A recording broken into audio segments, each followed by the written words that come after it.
Hello everyone, welcome to lecture force. First question है जिसमें दो इक्वेशंस गिवन है 3x + 5y = 7। सेकेंड है 6x + 10y = 18। इसमें हमें फाइंड करना है कि नो सॉल्यूशन होगा या इनफाइनाइट सॉल्यूशन होंगे या यूनिक सॉल्यूशन होंगे। तो इस तरह का क्वेश्चन एयरफोर्स में फ्रिक्वेंटली पूछा जाता है। इसके लिए आपको एक चीज़ अपने दिमाग में रखनी है कि 3 रेशियो पे वर्क करना है, A1 A2। मैं समझाने में टाइम ले रहा हूँ, बाकी आपको देख के ही क्लिक करना था।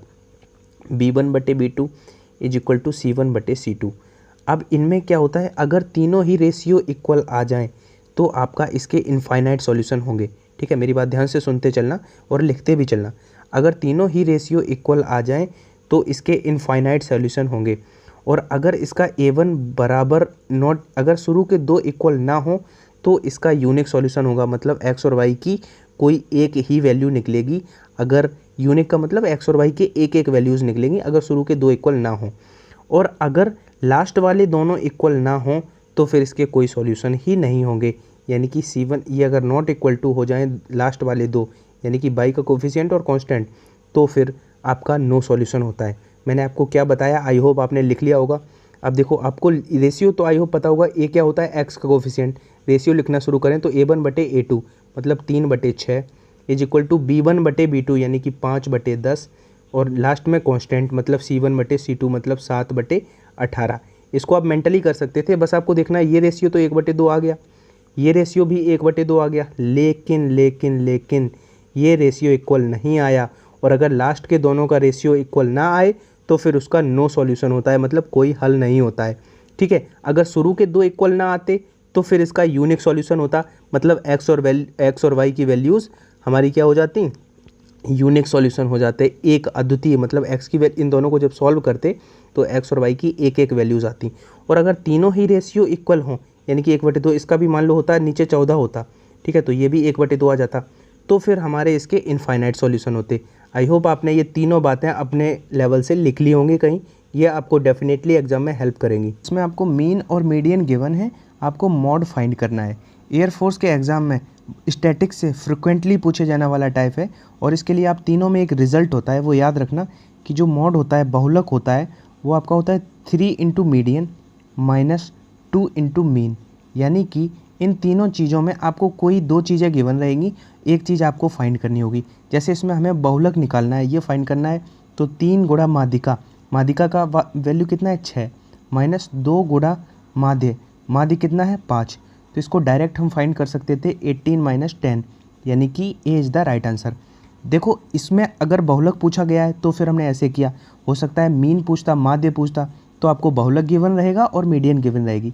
यानी कि इन तीन चीज़ों में इंटर रिलेशन, ये आप याद रखना, इसका स्क्रीनशॉट ले लो। बहुलक बराबर 3 × माध्यिका - 2 × माध्य। सेकेंड क्वेश्चन एलिप्स का है, जिसमें एक एलिप्स का इक्वेशन गिवन है और हमें ध्रुवों से दूरियों का सम फाइंड करना है। तो देखो, इस क्वेश्चन को आप विदिन 5 सेकंड कर लोगे, मतलब देख के ही क्लिक करोगे, बस आप समझने पे थोड़ा फोकस करना। दो तरह के एलिप्स के इक्वेशन मिलेंगे, एक जिसका मेजर एक्सिस x होगा, एक जिसका मेजर x होगा y। ठीक है, अब ये हमें इसको देख के ही कैसे डिटरमाइन करना है कि ये वाला x एक्सिस वाला है या y एक्सिस वाला है। अगर x के नीचे होता है, इसका जो जनरल इक्वेशन होता है वो क्या होता है, x² + y² - b²। मतलब ये x एक्सिस पे कटा अंतःखंड और ये y पे। अगर x वाला अधिक है तो उसका मेजर x होता है, तो ये वाला होगा। और अगर y के नीचे अधिक होता, मान लो यहाँ पे 25 होता, तो फिर ये वाला कंसीडर करते। ठीक है, अब हमें क्या समझना है कि जब इसकी हम कंपैरिजन कराएंगे तो a x एक्सिस पे कितना कटेगा, 4 कटेगा, और y पे 3। ठीक है, अब कभी भी इस तरह का इक्वेशन आ जाए, ध्रुवों से दूरियों का सम फाइंड करना हो, तो सबसे पहले ये डिटरमाइन कर लो कि ये वाला है या ये। अगर इसका जो इंटरसेक्टेड एरिया x में ज़्यादा कट रहा है तो इसका मेजर एक्सिस x होगा, तो ये डिस्टेंस ध्रुवों से कितनी हो जाएगी, a ये और a ये, तो 2a, यानी कि जो मेजर एक्सिस होगा वही डिस्टेंस तो हमारी ध्रुवों से दूरी हो जाएगी।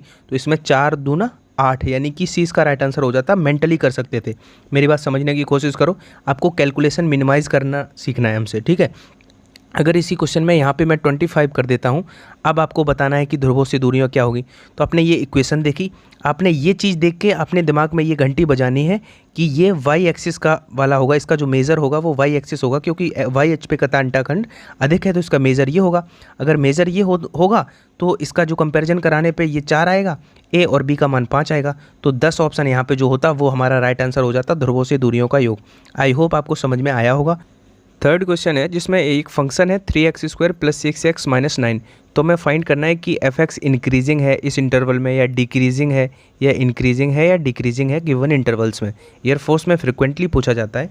आपको क्या करना है, अगर कभी भी फंक्शन का इंक्रीजिंग और डिक्रीजिंग हमसे पूछा जाए तो उसका f(x) निकाल लो। अगर वो ग्रेटर देन 0 होगा तो ये कंडीशन होती है इंक्रीजिंग के लिए, वर्धमान के लिए।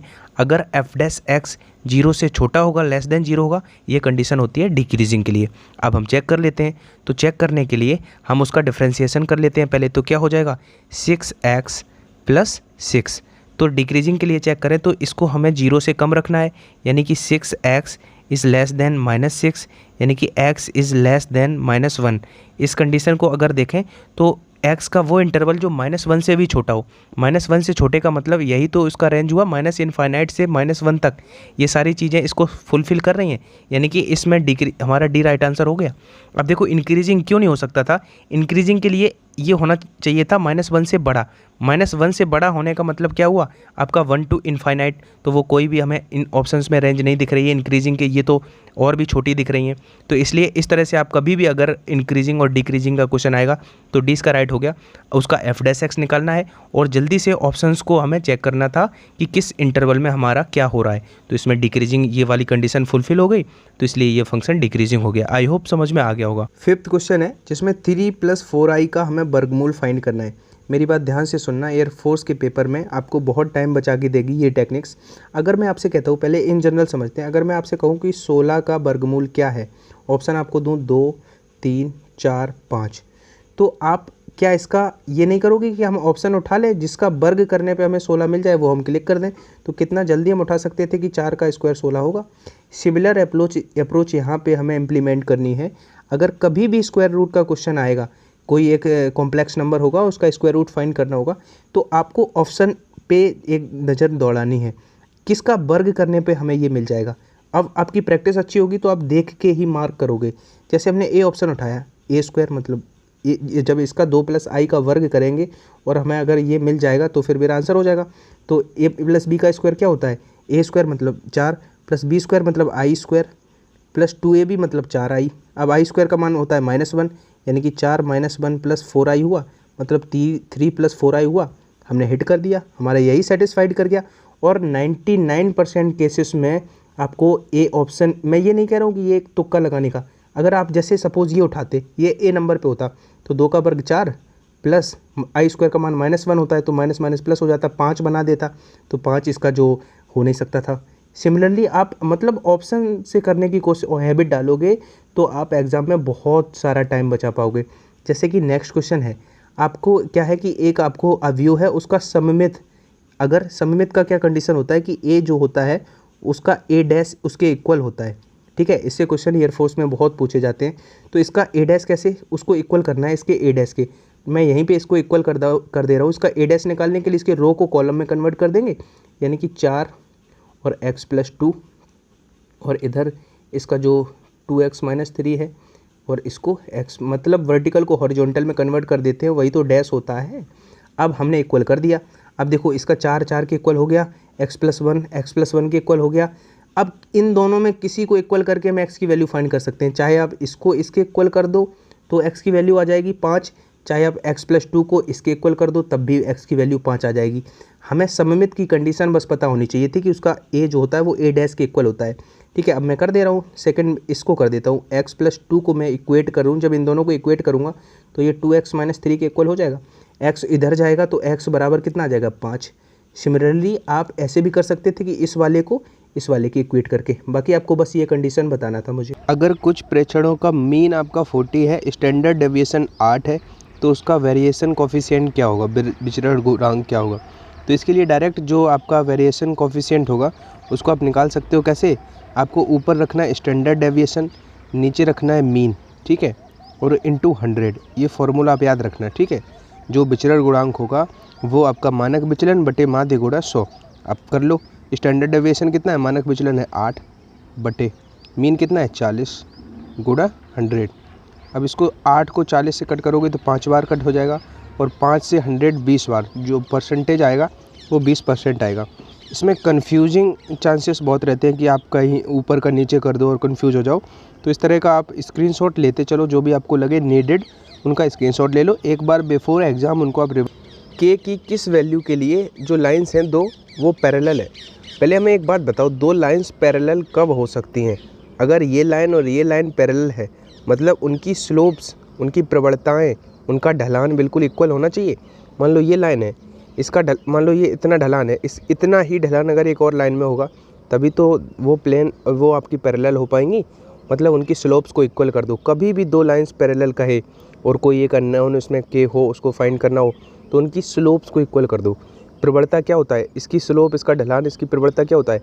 माइनस एक्स का गुणांक बटे वाई का गुणांक। मतलब माइनस एक्स का गुणांक कितना है? 1 बटे वाई का गुणांक कितना, वाई का कोफिशिएंट है कितना है? 2। तो इसकी स्लोप को इसकी स्लोप को इक्वल कर दो। इसका स्लोप कितना है? माइनस एक्स का गुणांक मतलब माइनस का के बटे वाई का गुणांक कितना है? 4। अब जब इसको कट किया तो ये 2 बार कट हुआ, माइनस से माइनस खत्म हुआ, क्रॉस मल्टीप्लाई करेंगे के का वैल्यू कितना आएगा? 2। तो हमें ऐसे करना है, ठीक है। ये नहीं है कि एग्जाम में आप पहले फॉर्मूला लिख रहे हो कि प्रवणता बराबर माइनस एक्स का गुणांक बटे वाई का गुणांक। ये बच्चों वाली बातें आप भूल जाओ, ठीक है। आपको जल्दी से परफॉर्म करना है। और भी सब्जेक्ट होते हैं, फिजिक्स भी होता है, मैथ्स भी होता है, इंग्लिश भी होता है। फुटबॉल की एक कंपटीशन में 153 मैचेस खेले गए। अगर ईच टीम ने जो अनदर टीम है उसके साथ एक मैच खेला, तब कितनी टीमों ने पार्टिसिपेट किया था उस कंपटीशन में? सबसे पहले तो आपको ये बताऊं कि इसी क्वेश्चन को एक और तरीके से रिप्रेजेंट करा जा सकता है। वो कहेगा अगर टोटल हैंडशेक 153 हुए, ठीक है, एक रूम में कुछ लोग बंद थे, उसमें कुल हाथ मिलाने की संख्या 153 थी, हर आदमी ने दूसरे आदमी से हाथ मिलाया, तो ये बताओ उसमें कितने आदमी थे? इस तरह का क्वेश्चन आ जाए, बच्चे को पता होता है कि इसका आंसर होता है NC2, ठीक है, यानी कि NC2 = 153 है। अब हमें चैलेंज ये होता है कि इस n की वैल्यू कैसे फाइंड करें। तो आप इसको कैलकुलेट मत करने लग जाना, हमेशा ऑप्शन उठाओ। आपने ऑप्शन उठाने हैं। सबसे पहले हमने ऑप्शन उठाया 21, तो 21C2 को कैसे सॉल्व करेंगे? 21 गुणा 20 बटे 2। इसको मैं करवा रहा हूँ लेकिन आप बहुत जल्दी करोगे तो हमारा 210 आ रहा है, 153 से बहुत ज़्यादा आ रहा है। थोड़ा कम वाला उठाते हैं, 15 उठाते हैं। हमने जैसे ही 15, चलो हम 18 वाला उठाते हैं। तो हमने 18 उठाया, तो 18C2 का मतलब 18 गुणा 17 बटे 2। ये 2 9 से कटा, यानी कि हमें 153 मिल गया। सेटिस्फाइड कर गया बी ऑप्शन। अब देखो ये आप बहुत फास्ट करोगे और वैसे अगर कैलकुलेट करने लग जाओगे तो फिर टाइम लगेगा। अब जैसे कि आपने देखा, अगर और भी आपकी गंदी नज़रें हैं तो आप इसमें 153 में 17 देख सकते थे, क्योंकि 153 का एक फैक्टर 17 होता है। ये आप मतलब अगर आपका नंबर्स पे कमांड अच्छा है तो 153 को देख के आप 17 एज्यूम कर सकते थे कि इसमें 17 तो होना ही है। और C2 निकालेंगे, जब किसी का भी C2 निकालेंगे तो उसमें 17 आए, लगभग 17 रहेगा, तो इसमें 17 और 16 आएगा। तो 17 और 2 चांसेस, ये तो 2 कट जाते हैं। अगर एटलीस्ट आप इतना सोच पाते 17, तो 16 17 वाले को करते तो 17 गुणा 16 बटे 2 करते, तो ये 17 8 ये नहीं हो रहा था, ठीक है। आपका इसको उठाया 18 को, तो मेरा सेटिस्फाइड कर गया। तो इस तरह से आपको करना है, यानी कि कुल कितनी टीम्स ने पार्टिसिपेट किया? 18। निम्न में से कौन सा स्टेटमेंट करेक्ट है? देखो मेरा पर्सनल ओपिनियन है कि ये क्वेश्चन आपको इस बार एग्ज़ाम में देखने को ज़रूर मिल सकता है, ठीक है। बहुत हाई चांसेस हैं कि ये क्वेश्चन एग्ज़ाम में आएगा। सबसे पहले एक यहाँ पे अंडरस्टैंडिंग बनाते हैं कि अगर पाई रेडियन की बात करें तो डिग्री कितना होता है? 180 डिग्री होता है।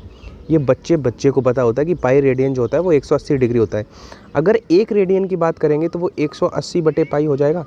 180 बटे पाई का मतलब होता है 3.14, इतना डिग्री हो जाएगा। मतलब इसको कट करेंगे तो लगभग 57 आएगा। मतलब एक रेडियन बराबर होता है 57 डिग्री। बस हमें यहाँ पे ये समझना था। बाकी अब तो देखो कितना सुपर इजी हो गया। ये है साइन 1 डिग्री, ठीक है, पहला ऑप्शन साइन 1 डिग्री, और इधर है साइन 1 रेडियन। 1 रेडियन का मतलब साइन 57 डिग्री। मेरी बात ध्यान से सुनना। अब इस 1 रेडियन को हम सारे को 57 डिग्री लिख सकते हैं लगभग। हमने बताया कैसे। अब मेरी बात सुनो, साइन का जो वैल्यू होता है, आपने कभी ऑब्जर्व किया है कि 0 से 90 पे इंक्रीज़ होता है, ठीक है। साइन का वैल्यू जो होता है 0, साइन 0 डिग्री का मान होता है कितना? 0, और साइन 90 का वैल्यू कितना होता है? 1, यानी कि ये इंक्रीज़ होता है। सिमिलरली अगर कॉस की बात करें तो कॉस डिक्रीज़ होता है, 90 पे जाके 0 हो जाता है। अगर साइन 0 से लेके साइन 90 तक इंक्रीज़ होता है तो ऑब्वियसली साइन 1 से साइन 57 बड़ा होगा, यानी कि बी हमारा राइट आंसर हो गया। मेरी बात ध्यान से सुनो, क्वेश्चन बहुत ईजी है, लेकिन इसमें दो लॉजिक्स थे। पहला लॉजिक कि डिग्री को रेडियन में बनाना, रेडियन को डिग्री में कैसे कन्वर्ट करते हैं, लगभग कितना होता है। सेकंड थिंग कि आप देखो इसी फिनोमिना पे बेस्ड सपोज ऐसे ऑप्शंस है, मान लो मैं आपको यहाँ पे ऑप्शन लिख रहा हूँ sin 1 डिग्री और दूसरा लिख रहा हूँ sin 1 रेडियन, ठीक है, दूसरा लिख रहा हूँ cos 1 रेडियन। अब बताओ कौन सा बड़ा है। हमने आपको बताया कि sin 1 रेडियन होता है 57 डिग्री, तो ये sin 57 डिग्री है, ये cos 57 डिग्री है। अब देखो sin 57 बड़ा होगा ऑब्वियसली। 2 पॉइंट और आप अपनी नोटबुक में लिख सकते हो, ये आपकी डेफिनेटली हेल्प करेंगे कि 0 to 45 हमारा cos बड़ा होता है, cos थीटा बड़ा होता है sin थीटा से, और 45 to 90, 45 से 90 एंगल में फिर आपका sin थीटा बड़ा होता है किससे, cos थीटा से। ये 2 पॉइंट आपके जाने अनजाने में एग्जाम में हेल्प कर जाएंगे, ठीक है। तो ये क्वेश्चन बहुत इंपॉर्टेंट है।